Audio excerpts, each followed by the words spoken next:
शिक्षा विभाग के अपर मुख्य सचिव को इसका ज्ञान नहीं है कि शिक्षक को जो है मजदूर नहीं माना जाता है। उसको सरकारी कर्मी का अगर दर्जा मिलेगा तो उसको मजदूर नहीं मानना है। वाइस चांसलर के अपॉइंटमेंट का विज्ञापन निकाल देना निश्चित रूप से यह दर्शाता है कि माननीय जो शिक्षा विभाग के अपर मुख्य सचिव हैं उनको जानकारी का घोर अभाव है। एक्ट की जानकारी नहीं है उनको अधिकार नहीं है कि वाइस चांसलर के वेतन को रोक दें। वो वाइस चांसलर सीधे जो है गवर्नर साहब के नियंत्रण में है, अपर मुख्य सचिव के नियंत्रण में नहीं है। संजय सिंह जी वो बिहार विधान परिषद के सदस्य हैं और पहले वो वहाँ प्रोफेसर थे भागलपुर यूनिवर्सिटी में, उनको पेंशन वहीं से मिलता है, तो उसको भी वो कैसे रोक दिए? उनको भी अधिकार नहीं है। ये पूरी तरह से गैर लोकतांत्रिक काम कर रहे हैं और अनाधिकार रूप से वो प्रवेश कर रहे हैं। ना समझ आदमी को नहीं ना समझाया जा सकता है, जिसको जानकारी का गहरी जानकारी नहीं हो, छिछला जानकारी है, खाली अपना नाम चाहते हैं कि मेरा नाम फैले। करक आईएएस के पाठक शिक्षा विभाग के अपर मुख्य सचिव हैं और इन दिनों सुर्खियों में रहते हैं क्योंकि नया नया फरमान जो जारी करते रहते हैं और फरमान कभी कभी ऐसा जारी कर देते हैं जिससे शिक्षक भी परेशान होते हैं और कभी कभी तो एमएलसी भी परेशानी में पड़ जाते हैं। पिछले दिन ही आपने देखा कि महागठबंधन के तमाम एमएलसी राज्यपाल से मुलाकात करने गए थे क्योंकि सीपीआई के एमएलसी हैं संजय कुमार सिंह, उनका पेंशन रोक दिया गया था, उसको लेकर के वो शिकायत करने गए थे राज्यपाल से। अब इसी पे बात करने के लिए हमारे साथ जदयू के पूर्व एमएलसी हैं संजीव श्याम सिंह हमारे साथ हैं। हम इनसे बात करेंगे के पाठक जिस तरह से लगातार फरमान जारी कर रहे हैं उसको लेकर के किस रूप में देख रहे हैं आप? देखिए, के पाठक जी जब से शिक्षा विभाग का प्रभार लिए हैं तो कई निर्णय उनके स्वागत योग्य हैं, लेकिन कई विवादास्पद निर्णय भी उन्होंने ले लिया है। और जैसे उन्होंने घूम घूम कर प्रयास किया कि विद्यालय में शिक्षकों की उपस्थिति बढ़े, समय पर शिक्षक आएँ, समय पर शिक्षक जाएं। दूसरा जो है उन्होंने प्रयास किया कि छात्रों की उपस्थिति भी बढ़े, तो इसमें बहुत हद तक उनको सफलता मिली है और ये स्वागत योग्य है। और उन्होंने दबाव बनाया तो उपस्थिति बढ़ गई शिक्षकों की भी, वो भी समय पर आ रहे हैं और समय से जा रहे हैं और बच्चे भी आ रहे हैं। लेकिन एक दूसरी बात ये है कि इस कड़ी में वो और ज़्यादा उत्साह के साथ जब काम करते हैं तो कई ऐसे निर्णय ले लेते हैं जो उनके अधिकार क्षेत्र में नहीं आता है। जैसे शुरू में आपने देखा होगा कि उन्होंने वाइस चांसलर के अपॉइंटमेंट का ही एक विज्ञापन दे दिया कि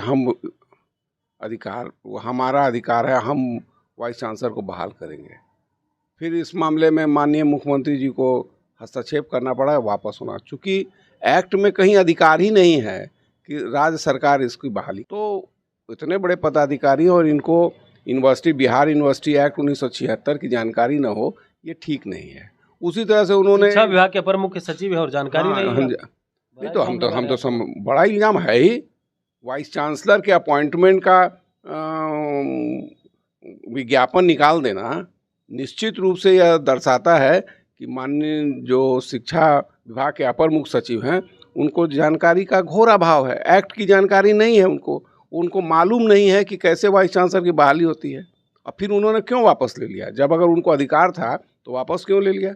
एक दूसरी बात कि उनको अधिकार नहीं है कि वाइस चांसलर के वेतन को रोक दें। वो वाइस चांसलर सीधे जो है गवर्नर साहब के नियंत्रण में है, अपर मुख्य सचिव के नियंत्रण में नहीं है।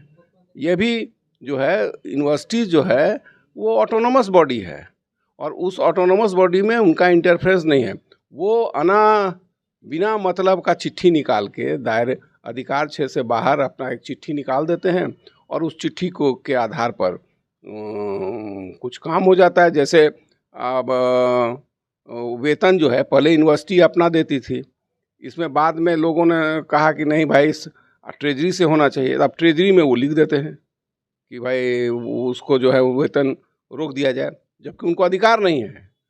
उसको रोकने का अधिकार महामहिम को है, वो रोक सकते हैं, वो कह सकते हैं रोकने के लिए, लेकिन वो नहीं कर सकते।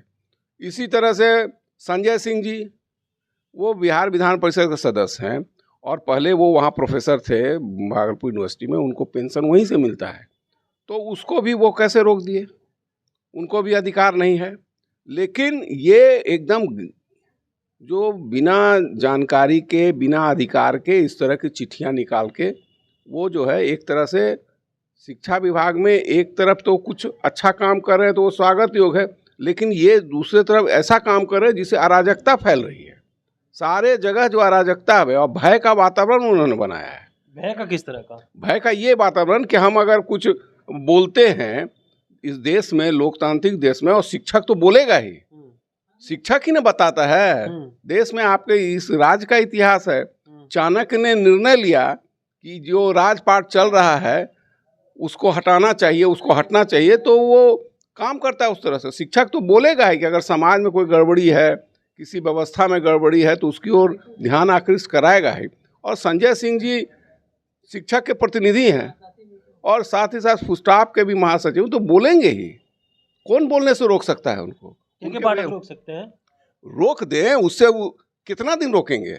किसी का वो रोक सकते हैं? वो उससे कोई समाधान हो जाएगा क्या? ये डरा रहे हैं, डराने का काम कर रहे हैं। ये पूरी तरह से गैर लोकतांत्रिक काम कर रहे हैं और अनाधिकार रूप से वो प्रवेश कर रहे हैं। एक बात ये। दूसरा जो है, स्कूलों में शिक्षा के सुधार की दिशा में वो बढ़े, हम लोगों ने उसका स्वागत भी किया। अभी उन्होंने एक निर्णय निकाल दिया कि बच्चों को जो है 9 से 5 का उन्होंने लगा दिया। अब शिक्षा विभाग के अपर मुख्य सचिव को इसका ज्ञान नहीं है कि शिक्षक को जो है मजदूर नहीं माना जाता है। उसको सरकारी कर्मी का अगर दर्जा मिलेगा तो उसको मजदूर नहीं मानना है। वो मजदूर नहीं है। लेबर एक्ट से गाइड नहीं होता कि 8 घंटा उसको काम करना है। क्यों उसको ज़्यादा छुट्टी दी जाती है? क्यों उसको कम समय तक के लिए कहा जाता है? इसलिए कि वो शिक्षा मतलब विद्यालय जाने के अलावा, विश्वविद्यालय कॉलेज जाने के अलावा, विश्वविद्यालय जाने के अलावा उसको घर में काम रहता है। क्लास लेने के पहले उसको पढ़ना पड़ता है, उसकी तैयारी करनी पड़ती है। प्रैक्टिकल लेने के पहले उसकी तैयारी करनी पड़ती है। उसके लिए उसको समय दिया जाता है। छुट्टियां ज़्यादा दिया जाए, इन्होंने छुट्टी अब गर्मी की छुट्टी में कटौती कर दी। ये एक समझ रहे हैं कि वो क्यों दिया जाता है? इसलिए दिया जाता है कि उस छुट्टी में वो पढ़ेंगे, वो ज्ञान अर्जित करेंगे। कई कोर्सेज करता है लोग जाके बाहर, तो इसके अब तो समझ रहे हैं कि मजदूर है, वो एक पदाधिकारी है और बाकी सबको कर्मचारी समझ रहे हैं। तो अब उनकी समझ है, वो समझते हैं कि इससे सुधार हो जाएगा। एक भी सुधार नहीं होने वाला है। लोग वेट करेगा। मैं दावे के साथ कह सकता हूँ कि कुछ भी सुधार नहीं होने का है। इस तरह की गतिविधि से बस इतना ही है कि जो है उपस्थिति जो है 9 बजे से लेके 5 बजे तक है। महिलाओं को इसमें इतनी कठिनाई हो रही है कि 5 बजे एक तो कोई छात्र रहता नहीं, कोई पढ़ाई नहीं होती, खाली कागजी काम हो रहा है, आदेश का कागजी अनुपालन हो रहा है। आप महिलाएं 5 बजे के बाद जा नहीं पा रही हैं, उनको अंधेरा हो जाता है, आने में कठिनाई है, कई तरह की घटनाएं भी घट जा रही। कौन रिपोर्ट करेगा? कितनी बात बताएगा? ना समझ आदमी को नहीं ना समझाया जा सकता है, जिसको जानकारी का गहरी जानकारी नहीं हो, छिछला जानकारी है, खाली अपना नाम चाहते हैं कि मेरा नाम फैले। अगर गंभीर रूप से परिवर्तन करना चाहते तो पहले जो शिक्षक नहीं आ रहे थे उनको लाया, उसको स्वागत किया, छात्रों की उपस्थिति बढ़ाए, फिर आधारभूत संरचना। मेरा तो दावा है अभी जितना नामांकन है विद्यालयों में, अगर सारे बच्चे उपस्थित हो जाएं तो बैठने की जगह नहीं है। और अब स्थिति ये है कि वो रोज वीडियो कॉन्फ्रेंसिंग से प्रभारी लोगों का लिया जाता है रिपोर्ट और कहा जाता है कि कितनी उपस्थिति है। अगर किसी ने कह दिया कि मेरे यहाँ उपस्थिति 30% है तो उस सारे विद्यालय के शिक्षकों का जो है वेतन हो गया। उससे क्या हो जाएगा? जब आ नहीं रहा है बच्चे नहीं आ रहे हैं तो आप जानते हैं, मैं कह रहा हूँ के पाठक जी सुन लें बात को, पदाधिकारी उनके कह रहे हैं कि आप उपस्थिति जो है 50% बना के भेजिए। अच्छा, चाहे आए चाहे नहीं आए आप भेजिए जी। यही फैक्ट है, यही होगा। इस तरह के वातावरण में यही बातें होती हैं। अच्छा। और इसके बाद वो लोग लगातार, अगर भले 20% उपस्थिति हो, के पाठक सब स्कूल का जांच कर लेंगे। जो इसको भेज रहे हैं वो कह रहा है कि हम अगर नहीं लिखेंगे तो हमको फिर कहते हैं परेशान करते। अरे सच्चाई से आप रूबरू होइए, क्यों नहीं बच्चे आ रहे हैं उसको धीरे धीरे उसको मोल्ड करिएगा। शिक्षा देना है, यह मत समझिए कि वो शिक्षक जो है कर्मचारी हैं और कर्मचारी की तरह ट्रीट करिएगा। सच्ची बात बताता है तो आप उसका वेतन रोक देते हैं, और झूठा बात निकलता है तो वेतन मिलता है, तो क्या पढ़ाएगा वो? आपको दिखावे के लिए रहेगा। तमाम शिकायत को लेकर के आप मुख्यमंत्री के पास जाएंगे और लगातार जिस तरह हम फरमान लोग तो बताएंगे ही माननीय मुख्यमंत्री जी को, जो सही बात है के पाठक जी का उसको भी बताएंगे, और जो नेगेटिव बात है उसको भी बताएंगे। और सबसे बड़ी बात आपके सहयोगी तो आ गए हैं। सबसे बड़ी बात यह है कि ये सुधार से जो हम लोग उम्मीद कर रहे थे कि आम लोग खुश होगा, अब वो स्थिति नहीं है। हमारा क्या होगा, इससे सुधार होना ही रहा है। हम तो आपको बता दिए कि स्वयं पदाधिकारी कह रहे हैं कि प्रभारी महोदय आप अपने यहाँ उपस्थिति 50% से ज़्यादा दिखाइए। शिक्षकों की उपस्थिति हो ना हो, आप उपस्थिति दिखा दीजिए हमको। हम लोग कितना दिन भर जांच करेंगे और कितना दिन भर देखेंगे। आपके सहयोगी तो हार गए हैं, कह रहे हैं जब तक के पाठक हटेंगे नहीं तब तक जो है हम मोर्चा खोल करके ही रखेंगे उनके खिलाफ।